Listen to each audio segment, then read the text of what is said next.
Assalamualaikum warahmatullahi wabarakatuh. Alhamdulillah, apa kabar anak-anak sekalian?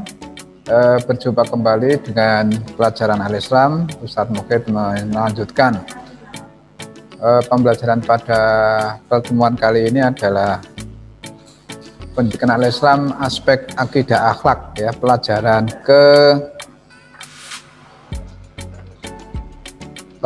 ke-7 aspek akidah akhlak pada bagian Asmaul Husna, ya, pada bagian Asmaul Husna. Anak sekalian, apa kabar? Ustaz harapkan anak-anak sekalian selalu ke dalam keadaan sehat walafiat, ya, dan juga jangan lupa menjaga protokol kesehatan, ya, dimanapun kita berada, karena sekarang masih dalam musim pandemi, belum berakhir, ya. Baik anak sekalian, kita siapkan pembelajarannya. Ustadz siapkan di PPT-nya ini, ya, di share screen-nya. Anak-anak membuka pada buku paketnya pada halaman 165, ya, pada halaman 165.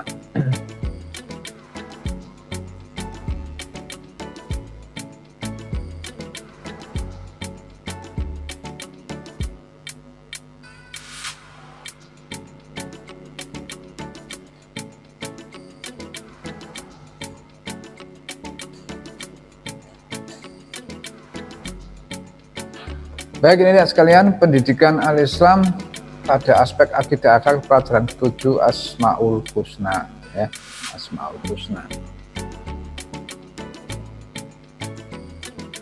Pada sebelumnya juga sudah kita pelajari tentang sifat-sifat Allah, ya, mulai dari sifat-sifat Allah Al-Ghafur, ya, kemarin ada Al-Qahar, ada Ar-Razzaq, dan juga ada Ar-Rahman. Ini kita lihatkan Asmaul Husna pada Al-Mumit, ya, Al-Mumit atau kematian.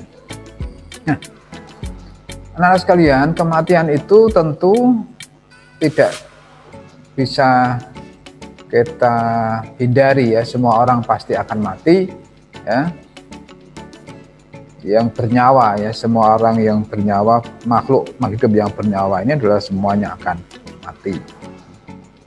Nah, untuk kita mengingatkan kembali bahwa bekal kepada menghadapi kematian itu tidak lain adalah amal soleh, ibadah kita kepada Allah Subhanahu wa Ta'ala.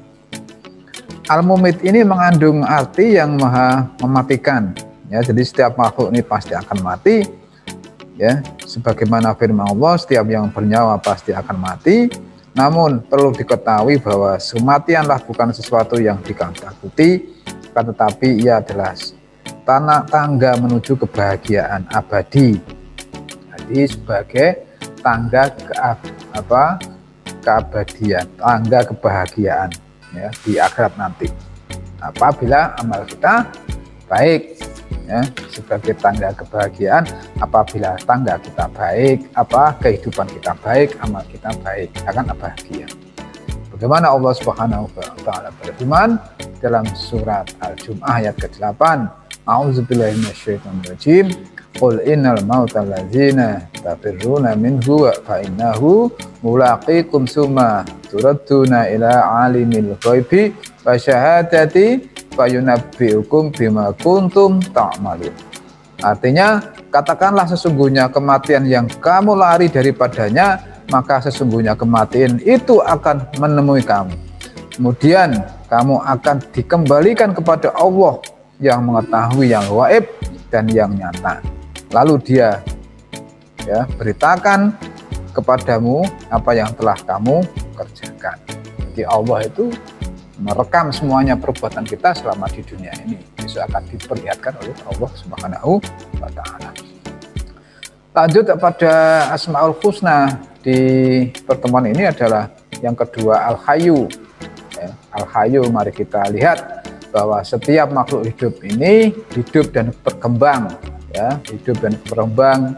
Kemudian pada akhirnya menemui kematian. Ya, yang hidup ini semuanya mati, kecuali yang kekal abadi hidup adalah Allah Subhanahu wa Ta'ala. Semua makhluk hidup ini akan mati, yang kemudian dengan kematian itu seperti tadi al-mumit akan mendapati tangga kebahagiaan apabila mempunyai amal soleh. Ya. Al-Hayyu, ya, Al-Hayyu ini artinya adalah yang maha hidup, ya, yang maha hidup. Betapa ada orang yang sudah mengalami sakit berat tapi tidak segera mati, tapi yang masih sehat tiba-tiba, ya, tidak harus sakit tetapi tiba-tiba mati. Itulah sudah suatu takdir, ya, yang diberikan kepada kita. Allah Subhanahu wa Ta'ala memberikan kematian itu di mana dan kapan saja, yang tahu adalah hanyalah Allah Subhanahu wa Ta'ala, ya.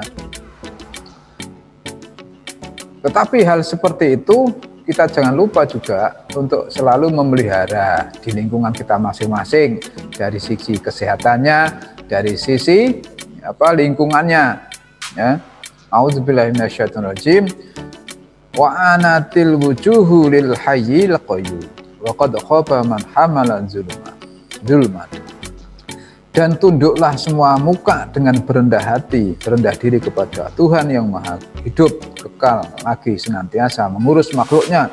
Dan sesungguhnya telah merugilah orang-orang yang melakukan kezaliman. Ya, surat Toha ayat 111 ini.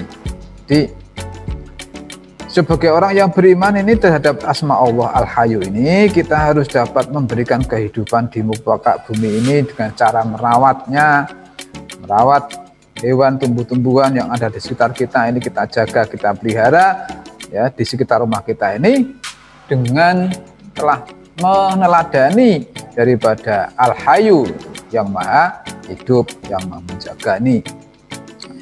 Ada seorang yang bercita-cita jadi dokter, maka dengan profesi sebagai dokter itu menjaga, merawat, membantu pasien untuk supaya bisa sembuh, ya. Adapun ada orang yang dermawan, orang yang kaya, bisa menolong sesama untuk memberi fakir miskin yang sedang kelaparan, ya. Itu juga sebagai satu rasa merawat, menjaga lingkungan sekitar ini.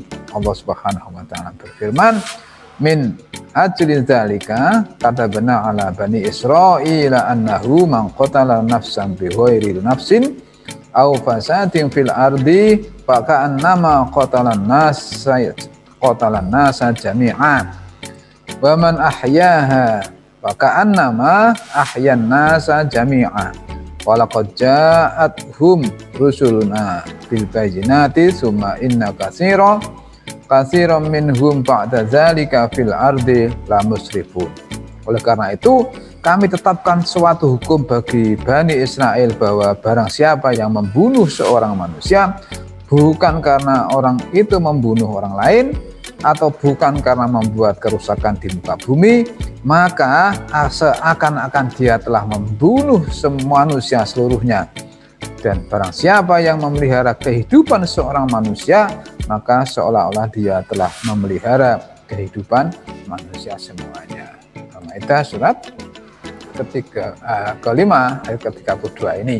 Jadi kita begitu pentingnya memelihara kehidupan ini karena sudah diberikan hidup, ya, diberikan umur yang panjang, ya, antara satu dengan yang lain. Jangan sampai kita berbuat kerusakan di muka bumi ini, merusak ekosistem, ya, merusak aturan kehidupan, membuang sampah sembarangan, ya, membabi buta, menobang pohon, ya, semaunya, ya, berburu hewan di hutan dengan segala kerusakan, karena dengan kerusakan ekosistem itu akan merusak lingkungan juga. Ya, keseimbangan akan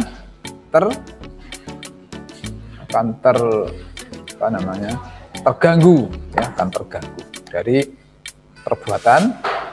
perbuatan manusia yang berbuat kerusakan di muka bumi ini. Baik, kita lanjut. Yang ketiga, Al-Qayyum. Coba kita memahami bahwa semua makhluk hidup itu saling membutuhkan, ya, saling membutuhkan. Kalau kita tidak bisa hidup dengan sendiri, ya. Al-Qayyum itu adalah artinya maha berdiri sendiri. Ini adalah sifat Asmaul Husna. Asmaul Husna Al-Qayyum, yang maha berdiri sendiri, berbeda dengan manusia. Manusia itu membutuhkan orang lain dalam menjalani hidupnya ini. Tapi Allah Subhanahu wa Ta'ala mengatur alam raya ini dengan sendirinya.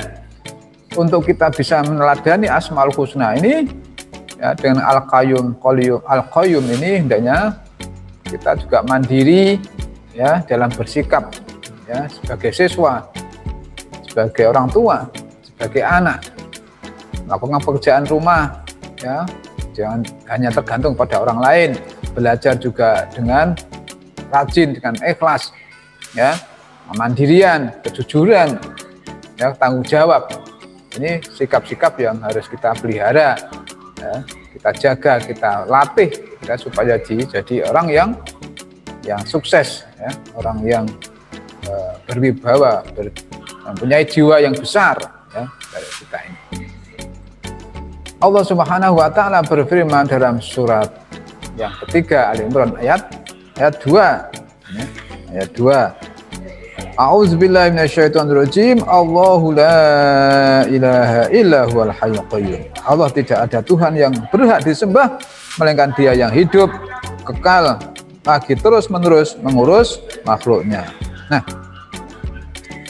Asmaul Husna Al-Qayyum ini menunjukkan bahwa Allah Subhanahu wa Ta'ala itu maha mandiri, tidak perlu pertolongan bantuan siapapun, ya, dari makhluknya. Segala urusan apapun di tangan Allah Subhanahu wa Ta'ala.